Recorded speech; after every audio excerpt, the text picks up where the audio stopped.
Hi crafters, excuse me, it's Muriel, and I am here really quick to just do one of these tutorials on this button maker. One of my subscribers had asked that I do a tutorial, and I know for sure that Laura, with the Robin Laura, showed how to use the button maker that she picked up at Daiso, and I also believe Tammy, SS Crafter 1, may have shown how it's done. She did several sizes, and she showed them in a video that she did too.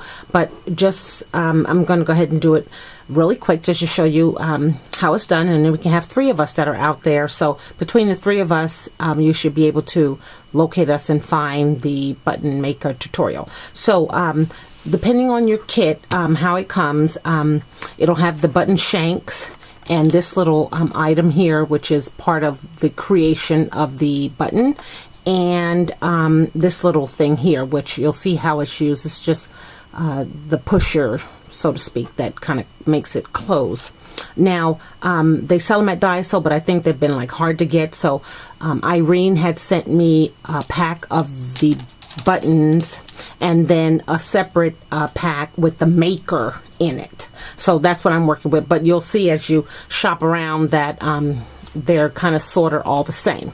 So nonetheless, what I did was the packet comes with instructions on how to cut your fabric, and I had a little it was like a half circle, if you can picture that, and you would lay this part along the fold of the fabric, but I have since lost it. It's almost like a retainer. First time you get it, you use it, you put it somewhere, you get to scrapping in your room, cleaning up, you throw it in the garbage. So anyway, I took a piece of chipboard or cardboard from the packing, and I cut a 2-inch circle out, and then I laid that on my fabric, right, with the on the wrong side. Let's just say this is the wrong side, and then I just took a pencil and traced it and then cut out my circle that way, and here it is here.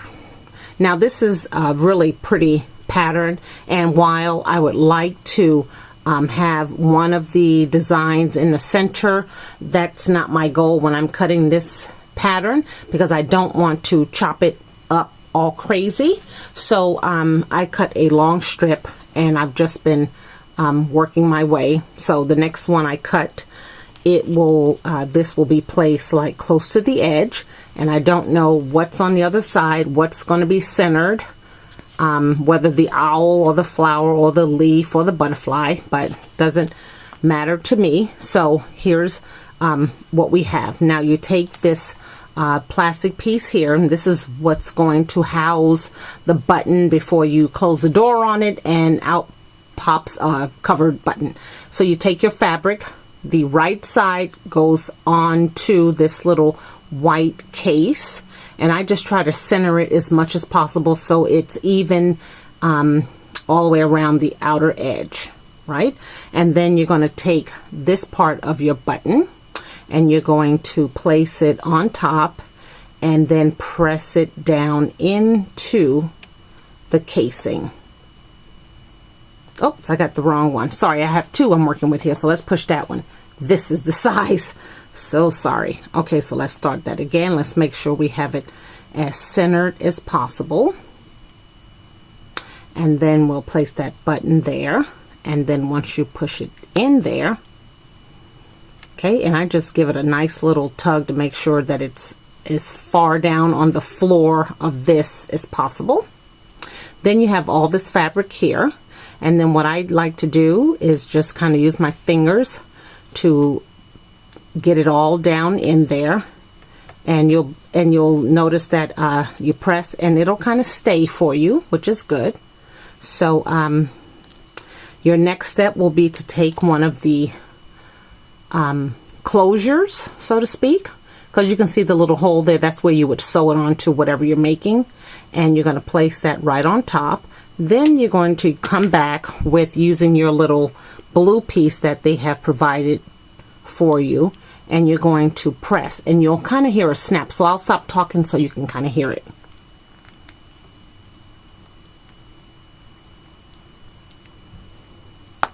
You heard that? Okay, so I just keep on pressing because I just want to make sure. I would hate for one of my buttons to come undone. Okay, then this comes off. Turn it over. Give it a gentle press. That button should pop out. And there you have it. Now this just happened to be lucky that I have a flower facing that. And you can see on the inside, it's done. And then someone on my channel, I believe it was, I want to say Jillian, I think. She saw my video where I had made this this canvas bag using the Michael change purse bag, and she thought it was nice, but she also made a comment that it could be used to house my buttons. It's Melody Barnes. Hi, Melody. She said, I like how you altered the bag, Muriel. It will be great for storing your buttons. Cool idea. So I have done just that. The buttons that I already made are in there. And these I made tonight while sitting down just watching some of your videos using this fabric that I picked up for 99 cents at Wally World. That's Walmart. I thought it was really cute.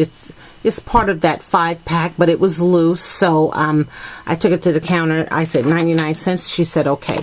So Melody, thank you for the idea. That is just what's going to go in there. All of my handmade buttons. So what a wonderful idea. Thank you for that. I really appreciate it. And if you have any questions regarding the button maker, you can find them at Joann's. You can find them at Daiso. If you do, be grateful. Be thankful, because they seem not to be at the Daiso that I shop at. But again, check the Robin Laura, her channel. She does a tutorial, as well as Tammy, which is SS Crafter 1. I thought she showed how to do it because hers was like in 3 steps. It was press the fabric down, put it together, snap it, pop it out. It was so easy.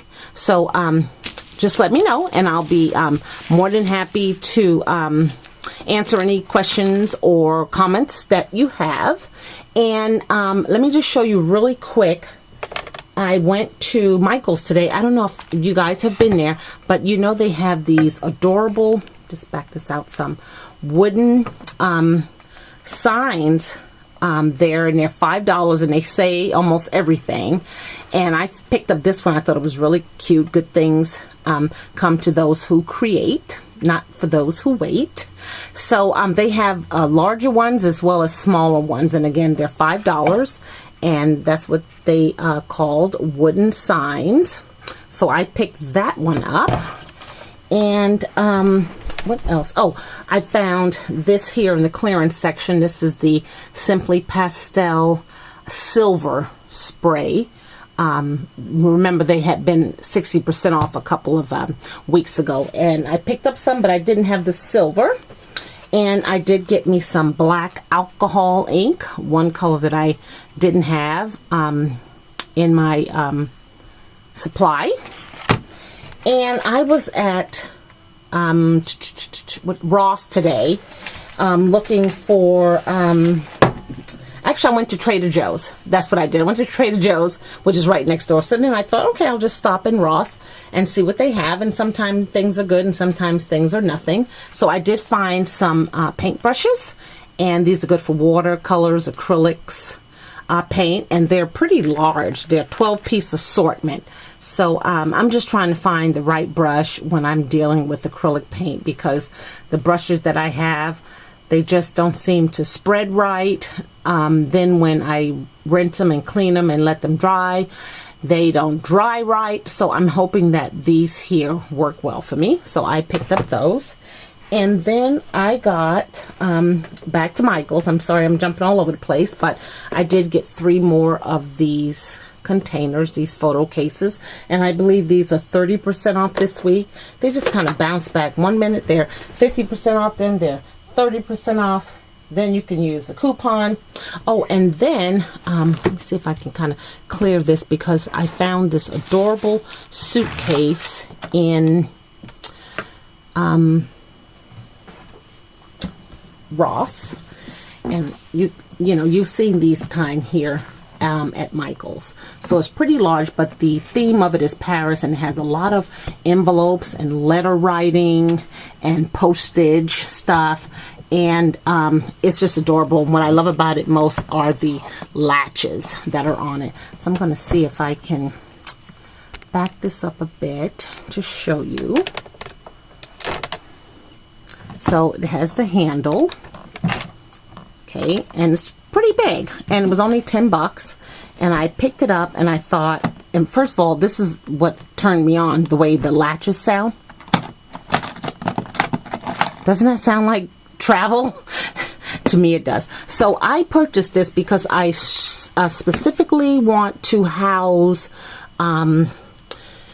packaging, but specific packaging. These types of little bags from Michael's, you've seen those. They come like this, they come like that, they come in black, they come in white, they come in pink, the light blue ones. Okay, so that's one part. And then anything other than clear bags, so your vintage bags. I have some of the glassine ones that I've kept that Irene embossed. And then I have a couple of Daiso bags. So anything except clear, I have in here. And this is what I'll keep in this suitcase. But it was only 10 bucks. And here we go again. Doesn't it sound like travel? Oh, I love that sound. It's like, just open me up, put me some clothes in there, and throw me on a plane. So that was my little $10 gift. I'm sorry I'm not showing it a lot better, but I am like in my pajamas, so I don't want to show all of that. So I think, oh, see, I should turn around. Okay, so back to Michael's. I did get some graduation stuff because it's that time that I need to start making some cards for some of Mia's friends. So I picked up some of these dimensional stickers of hats and diplomas, and then this Jolie one. And I think I'm going to try and spray this because her cap and gown is green. So I'll see. I hope to. And then I have some more nicer ones for the cards that I'm going to make for a couple of her friends. And then I was having such a bad day yesterday. Thank God for subbies, because you know, they call and they email at the right time. So Marcy had emailed me yesterday. Marcy is Fleck Gold M, and she said, "What's up?" And I was like, "Girl, they are working me like a Hebrew slave. They're just about ready to pluck my nerves." And she said something like, you know, you just have to, you know, stay sane and do your job and just, you know, take it easy. And then she said, 60% vintage recollection. And I was like, yes, see, that's what I'm talking about. So I didn't get much, Marcy, but I did, when I went over there today, I did scourge the wall, and I did find another pack of these envelopes, which I love, from the Vintage Collector. And then these chipboard bingo cards, which are really nice. I mean, they're like heavy duty chipboard. I was almost like, oh my goodness, they're so thick and heavy. But they have several, you know, sentiments: shine and dear and silly and smile, happy, sassy, love, laugh, family, and learn. So, and you can see just how thick they are. They're pretty thick, so this whole pack is pretty heavy. So I did pick up those, and again, these were like $3.99 with 60% off. And then 50 cents for these crowns. And then just some more of these wooden pieces. So I just got 4 of these. So that was all I got. So thank you again for watching, and I hope the button tutorial helps you to create some. Just go get some really inexpensive swatches, maybe from a quilt store or from Walmart or wherever, or Joann's. And these are just real fun to make. And as you can see, I used one on this bag here that I created. I just love that pop of green. So cute. So, thanks again. Have a wonderful evening. We'll talk soon. Bye now.